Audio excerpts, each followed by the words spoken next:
आम्ही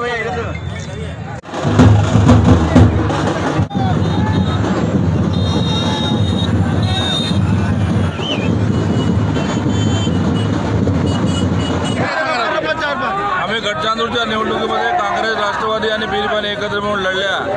आमचे नगराध्यक्ष आणि 9 मेंबर निवडून आले। आम्ही निवडणुकीमध्ये जे आश्वासन दिले होते, गडचांदूर शहर सुंदर, स्वच्छ आणि लोकांना घर वगैरे बांधून द्यायचं, ते सगळे आम्ही कामं या निवडणुकीच्या नंतर करणार आहोत आणि गडचांदूरच्या नागरिकांना एक स्वच्छ प्रशासन देऊन गडचांदूर शहर स्वच्छ सुंदर करणार आहोत। या निवडणुकीमध्ये काँग्रेसच्या, राष्ट्रवादी या सगळ्या कार्यकर्त्यांचा आम्ही आभार मानतो। ही निवडणूक सुभाषबा धोटे, वाळूबा धानोरकर आणि राष्ट्रवादी नेते अरुण निमजे यांच्या नेतृत्वात आम्ही लढली। त्याच्यामुळे सगळे नेते आणि कार्यकर्त्यांचे आभार मानतो आणि गडचांदूर शहराला चांगलं प्रशासन देऊन स्वच्छ सुंदर करण्याचा आमचा मानस राहील।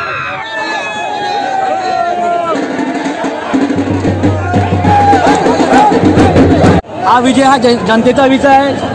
शिवसेना या टायमाला 8 तिकिटा लढवल्या होत्या, त्या 8 पैकी आमचे 5 उमेदवार हा विजय झालेले आहे आणि 3 उमेदवार आमचे म्हणजे चांगली फाईट दिली आणि तिथं खूप कमी मतांनी त्यांचा पराजय झाला मला लागेल।